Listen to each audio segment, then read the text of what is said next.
Suspense. Tonight's Suspense brings you as star Mr. Henry Morgan. Each week you hear Mr. Morgan as prime comedian on his own radio show. Tonight he appears in a role different from any he's ever played before. But first, we'd like to remind you that wherever entertaining is the last word in gracious hospitality, the first name in wines is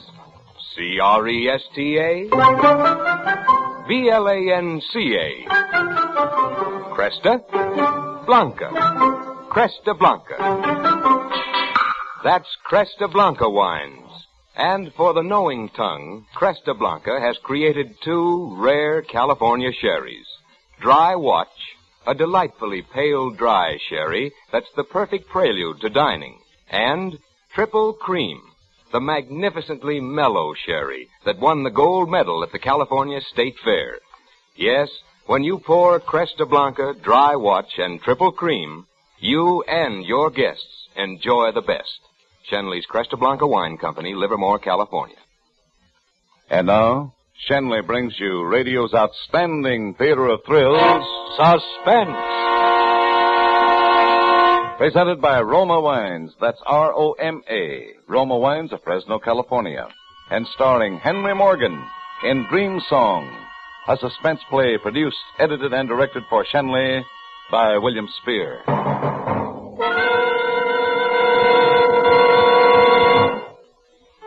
The apartment was 1.5 rooms, about enough space to turn around, sleep, and eat in.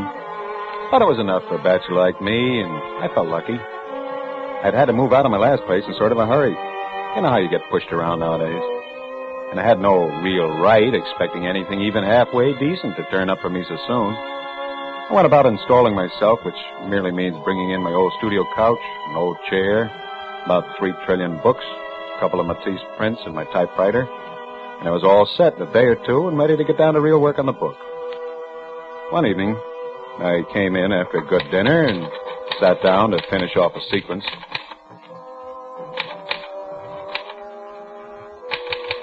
It wasn't writing easy.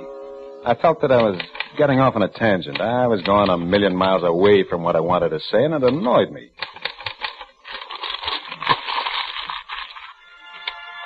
It was then that I heard it for the first time.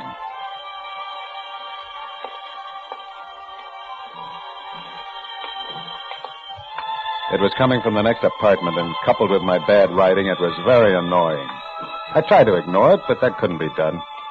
I got up and walked around the room a few times. That didn't help any. So I sat down and tried to write again. But I was tough, and the right words came like water from a closed faucet, and then the music stopped. And it was suddenly very peaceful. I felt my mind settle down. I started once more. There, it was going along pretty well now. I was thinking clearly, the phrases were right, the mood was good, the dialogue, and the thing started up again.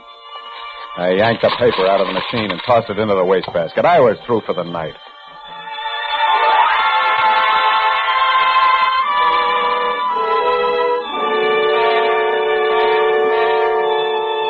A few nights later, after spending the entire day reading, which is so much more delightful than writing, I decided it was about time to sit down and start pounding it out. It was a beautiful night. It took a lot of willpower to tear myself away from the window. I smoked a couple of cigarettes and decided I'd start work after them. Then smoked a few more and listened to the night noises of the city. After that, I searched my pockets for some more cigarettes, but I didn't have any. So I took a deep breath, reluctantly turned my back on the city, and sat down at my work table. There was a story in the paper that I wanted to keep because it was sort of like the situation I was writing about, and I was cutting it out. Then, almost as though it was timed, that canned music started up. Well, that settled my work for the night again, I thought. That fool in the next apartment, whoever he or she might be, was probably planning to serenade himself for hours on end. And yet, strangely enough, I half hoped that the music would go on. It was a very lovely evening, and I was looking for the slightest excuse to lounge around.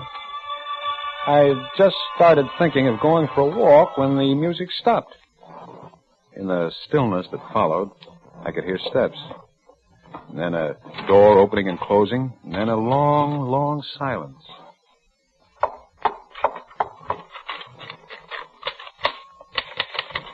Then I was back at my typewriter, and everything was fine. The words were coming right from my brain to my fingers, and as I wrote, I could see the next line, and the next. And then, while I was working, I became conscious of the next door footsteps, and it disturbed me. I sat up, stretched, yawned, looked at my watch. 1 o'clock in the morning. I hadn't realized it was that late. Yes? Who is it? It's me, Mr. Kenyon, the janitor. Please open the door. What's wrong? Well, he always come around at 1 in the morning. Excuse it, please, Mr. Kenyon. Are you Charles Kenyon? Of course. What is it? He's from the police station, Mr. Kenyon. Here you are. I'm Sam Fields from this precinct. Can I come in? Come right in. What's this all about? Apartment 4D, Mr. Robson. Why don't you shut up? Kenyon, you've been home all night? Yes, I have. What have you been doing here all night? Mr. Kenyon's a Look, writer. are you going to keep your trap shut? Go ahead, Kenyon. Well, I'm a writer, and I've been working all evening. That's about all. You didn't hear no noise, no commotion? No? What's happened? The man in apartment 4D has been killed, murdered. Oh, the floor is all covered with blood. Oh, we'll never get it off without scraping. That'll run up a bill, too. 4D. That's 2 flights up? Oh, he was a pretty good guy, that Mr. Rodson. He gave me 5 for We're Christmas. just in here checking up. I don't suppose you knew him. No, I didn't. Well, he must have been killed a short time ago. The coroner's upstairs now. The janitor here heard a struggle and phoned in. Yeah, I live in 4E now. The owner chopped the basement up into 3 apartments. Oh, he makes a barrel of money that way, you see. Mr. Rodson And was just about dead when we got there. I'm surprised you didn't hear us go up. I was busy writing. Yeah, you must have been. Oh, all that blood on the floor. We'll never get it off. Why, the next tenant will have to paint the floor red, I tell you. How was he killed? He was stabbed in the back with a sharp instrument of some yeah, kind. stabbed in the Not back. a knife, the doc says. It could be maybe a shears or scissors. Well, we looked all around, but we couldn't find no scissors. The murderer isn't giving out souvenirs this week. Well, Mr. Kenyon, I guess you're okay. We may want you to come down to headquarters for a few questions tomorrow. If so, I'll let you know. Yes, of course. You can go back to your writing now. Hey, what do you write? Detective stories? No, about people. Yeah? That's who commits the murders, too, people. Although I must say some of my best friends are people. What'd you write tonight? I don't see nothing around. I don't like to have people see it, until it's finished. I got a tenant already for that apartment. Maybe that's why the guy was knocked off, so someone could get the apartment. What about his wife? Oh, 4D's got no wife. Now, I know he's got a young lady, but he is a bachelor. All right. We ain't interested in gossip. Come on, let's go. Oh, I'll be seeing you, Mr. Kenyon. Yes. Good night.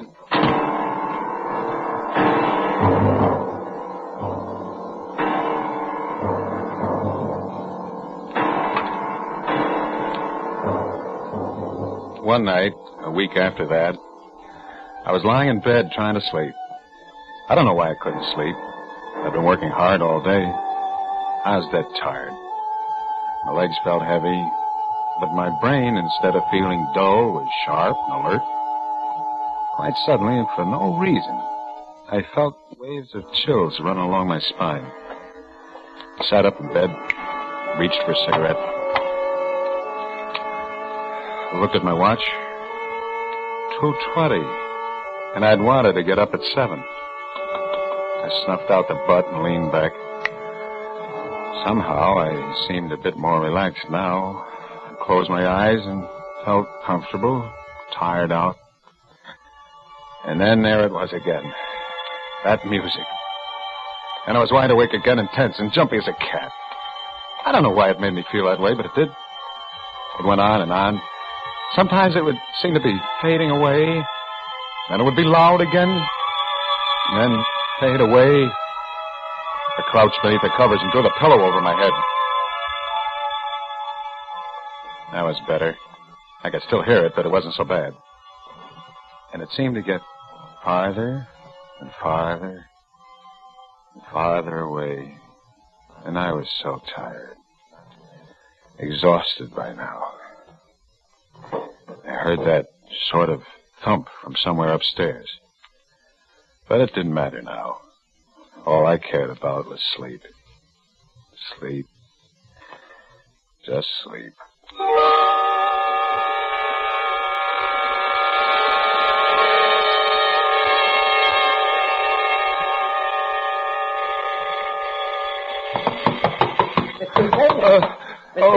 What was that? All right. Of course I'm all right. Just a minute, I'm still in bed.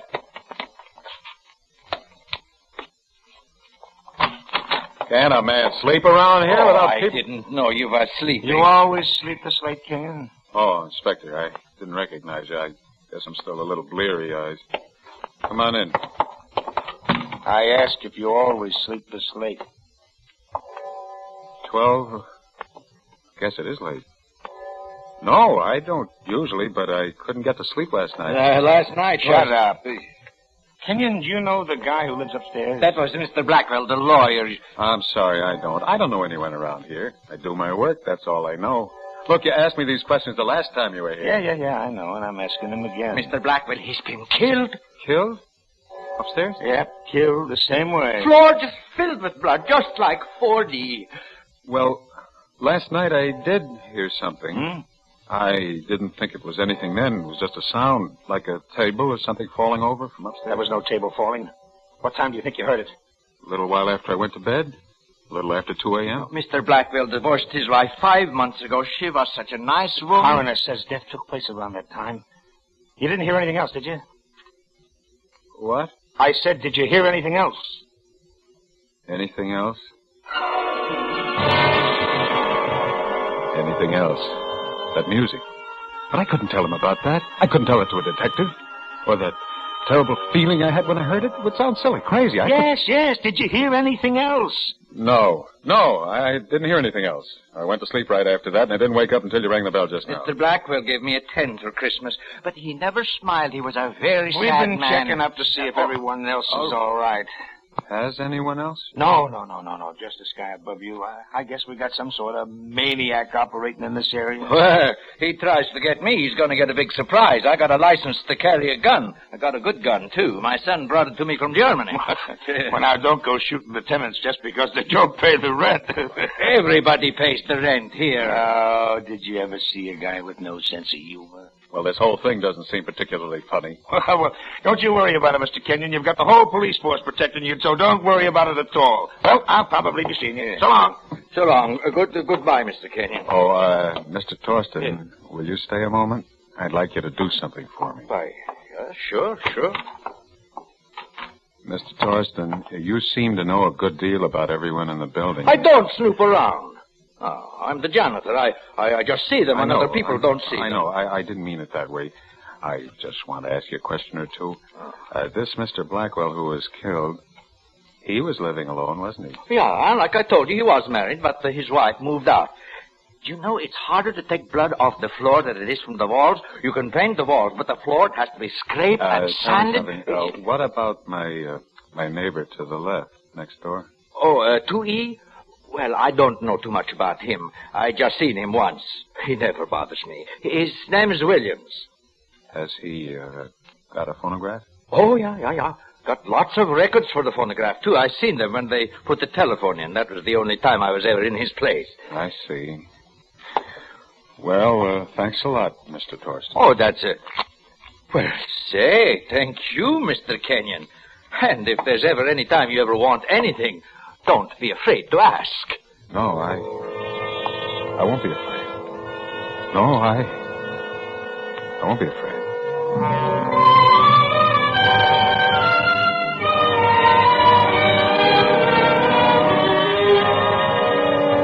For Suspense, Roma Wines are bringing you Henry Morgan in Dream Song. Roma Wines' presentation tonight in radio's outstanding theater of thrills, Suspense.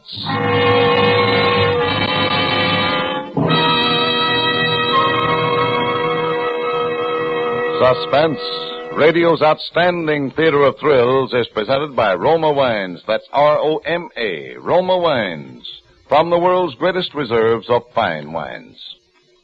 This is the season when the air is clear and sharp, the kind of weather to whet appetites to razor keenness. Well, here's an easy, inexpensive way to make the plainest food taste like a chef's masterpiece. For family meals or when guests come to dinner, just serve a delicious Roma California table wine, such as robust Roma Burgundy or delicate pale gold Roma Sauterne. You'll be amazed how much these delicious Roma wines add to your mealtime enjoyment. Now, the simplest, most economical meals take on new glamour and flavor goodness. Remember, there's a better tasting Roma wine for every occasion, for every taste.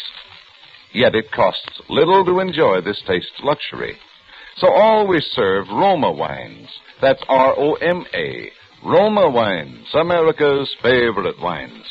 And now Roma Wines bring back to our Hollywood soundstage Henry Morgan, starring as Charles Kenyon, with Wally Mayer as the inspector and Joseph Kearns as Torsten in Dream Song, a play well calculated to keep you in suspense.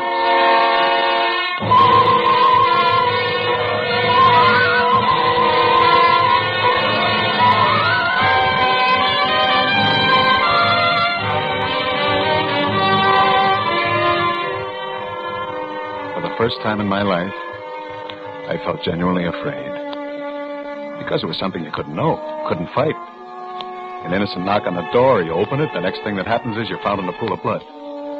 With that intolerable canned music coming from next door. I wondered what that Williams looked like, living next door. Why should he play that one record over and over again when he had so many? Torsten said that.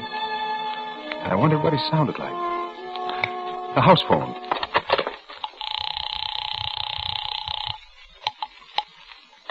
Yes, Mr. Kenyon? Give me Mr. Williams' apartment, 2E. The music started. That meant he was in, and I could find out what he sounds like.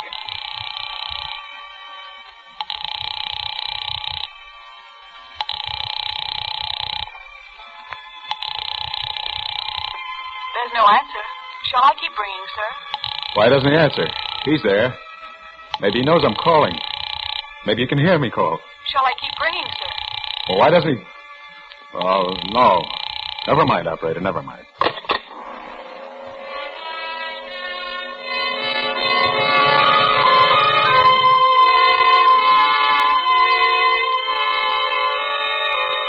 I was certain that Williams had heard me call him on the phone. Had been, as a matter of fact, waiting for me to call. From that day on, I left peace of mind behind. I thought of moving, but there was no place to go.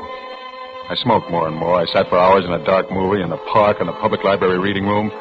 And still that record revolved in my ears. If only I could get to know who this Williams was. If I could get to see him. If I could get to observe him somehow without his observing me. I was in the park when I thought of it. I could see our windows from the park. I hurried home. I searched in a drawer for my one war souvenir, my German liberated binoculars. Powerful 8x50 Zeiss field glasses. There they were, still dusty. I wiped them with my shirt, went back downstairs to survey the terrain. I hurried over to the park, my heart beating like a trip hammer. Leaned against the body of an old auto, trying to look at ease. I looked up at Williams' window. The Venetian blinds were raised. I looked around. No one in sight. Quickly, I unslung my binoculars, held them up to my eyes. What was I focused on? That wasn't Williams' window. That was mine. Where was that window? To the left? Should be just about there. There it was. The window, just as though I were a few yards from it. Having fun, buddy? No, officer, I... See anything good? Look, officer, Yeah, I know. You're trying to spot planes. Yeah, trying to spot planes. Why don't you try spotting them from the roof? Well, I never spotted anything from the roof. Look, wise guy, I'll give you a tip. I'm easy going. But when headquarters gets on my tail, I gotta play rough. Now, somebody puts in a complaint, and I catch you causing trouble, I'll run you in. You understand? Well, so far, there's been no complaint. Now, let's just leave it that way, huh? So just beat it now before I change my mind.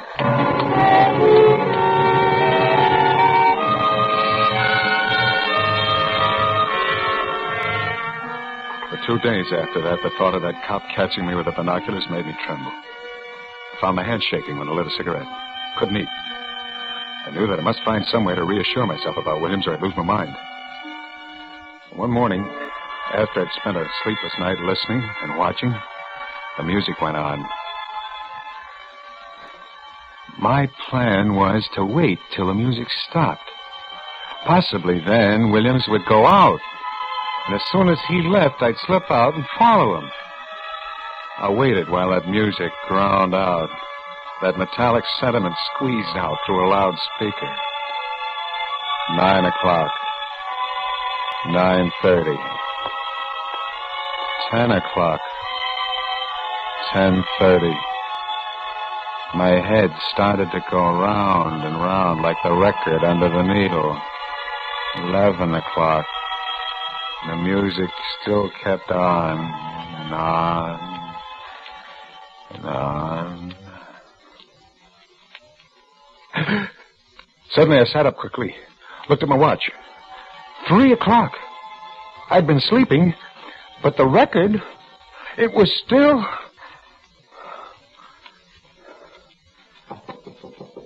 Mr. Williams. Oh, Mr. Williams.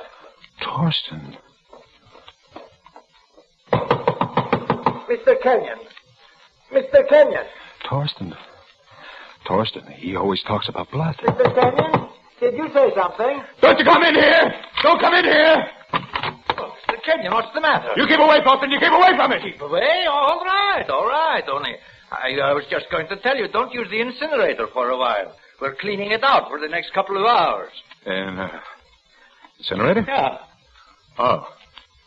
Well, why tell me? We tell everybody. We don't keep it no secret. Mr. Williams, too? He pays his rent. Only he's not home. I just knocked, didn't I? Yeah, but you came in here with a key. Why? Because I hear you yell like a bull. I thought maybe something was wrong. Maybe something is wrong with Mr. Williams. Why don't you open his door? Look, Mr. Kenyon, I don't go around opening people's doors for the fun of it. I got a job to keep. I got a reputation to think of. If you think a super's job is easy, you got it all wrong. I didn't mean it that way. Well, okay. Only, please, don't use the incinerator, huh?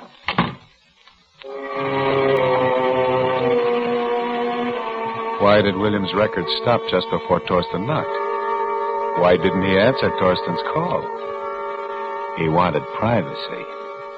Privacy to play his record. Every day for the next week, that music played at the strangest hours. It became a personal message to me. I was next. Get ready, Kenyon. You're next to have the floor of your apartment scraped, the walls done over. Many times I thought of calling the police. But what good would that do? No one would believe me just because of a record. No one would believe me without some proof. That was it. Proof, something that would stand up in court before a judge, before a jury. Yeah, but before I could get that, he might creep into this room. Slowly, quietly, while I was asleep, while I was in that bed, helpless as a child.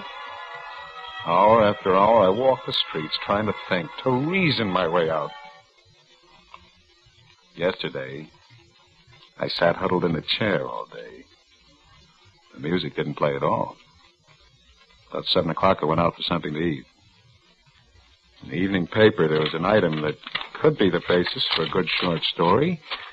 And when I got back, I started to clip it out. And then I got my nerves again. I locked the door. I went to both the windows. I locked one window. Then I went to the other one. Wait a minute. This window was the window with the fire escape. Whose window was that on the other side of the fire escape? It was his window. William's window. I stared at it as though I were hypnotized. The light was on. That meant he was home. Maybe I could crawl out on the platform, peeking through the window. Maybe I could get a look at him. As I was thinking these thoughts, the music sounded. And I started to sweat. Cold, icy sweat. I started to close the window, but I caught myself, and I pushed it back open. With the palms of my hands wet, I climbed up on the window ledge, and I crawled out on the fire escape. And I made my way along the iron bars as silently as I could. And the window was just in front of me.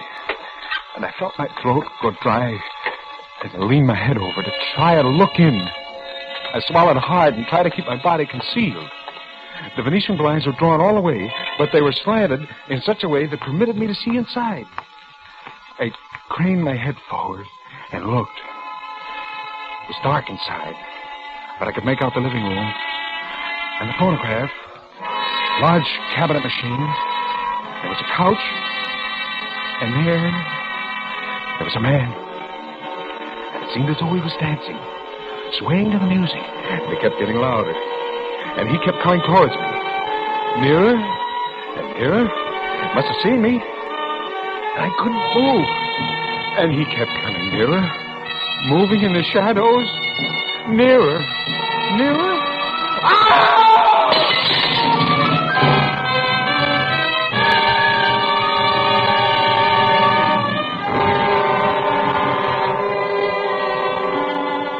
Came out of it, I was in my own apartment, lying on my own couch. And Inspector Fields was there and a lot of other people. He'll be okay now. Did you get him? Did you get him? Yeah, they got him. They think. They think? Don't they know? It was Williams. I saw him in his room. He was coming at me. He was going to kill me. I was going to be next. He was coming at me there in the dark. Take it easy, Kenyon. Take it easy. That wasn't Williams. That was me. Oh. Listen, Inspector, there's something I haven't told you. Something I heard. The other 2 times. Yeah? I thought it would sound crazy, but I heard music. A song. An old record. Yeah? What was it? It was I'll See You in My Dreams. Heard it again tonight in Williams' room. He was playing it. Yeah, I guess you heard it tonight, all right. And I heard it the other 2 times, too. The same way, same song. Maybe you heard it, and maybe you just thought you heard it. How much do you remember? Do you remember coming at me with those scissors? Scissors? Kenyon, we found your other apartment. The one you moved out of a month ago. My other apartment? Mm-hmm. And we found your wife. I don't have a wife. No, but you did. And that song you were talking about, it was on the phonograph. And your wife, she was dead. They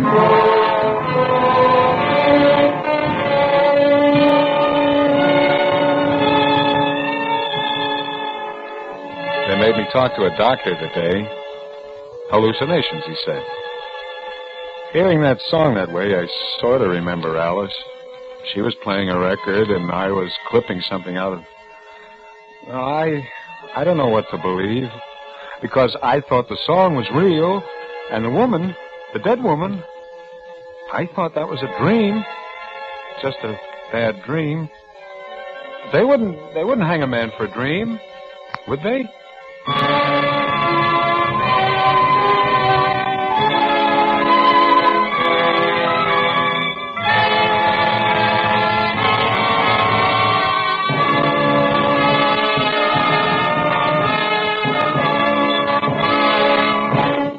Suspense. Dream Song, starring Henry Morgan, presented by Roma Wines. That's R-O-M-A, Roma Wines, America's largest selling wines. This is Truman Bradley to tell you why Roma Wines are America's favorite wines. It's because Roma selects and presses the choicest California grapes. Then, with centuries-old skill and wine-making resources unmatched in America, Roma guides this grape treasure to tempting perfection. These better-tasting Roma wines are placed with other mellow Roma wines to await later selection for your enjoyment from the world's greatest reserves of fine wines. This weekend, treat your friends to the better taste of a fine Roma California wine, such as ruby red Roma Port, golden amber Roma Sherry, or flame bright Roma Muscatel.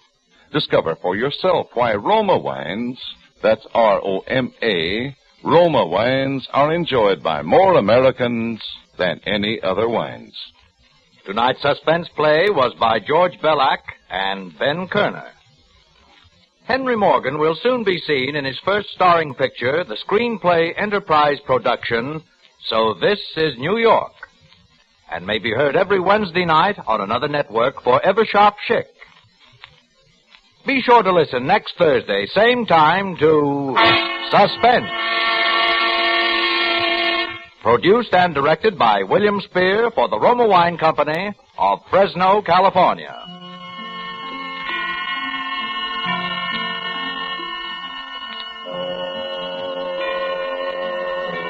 This is CBS, the Columbia Broadcasting System.